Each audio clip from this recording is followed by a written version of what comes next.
babae ko, hindi naman po ako ang tumatakbo.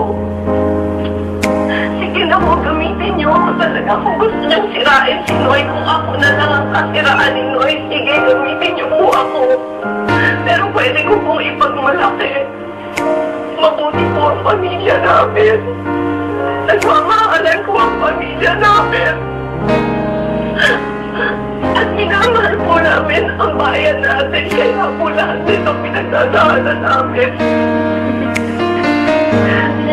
Maraming salamat sa lahat na nagparamdam sa akin.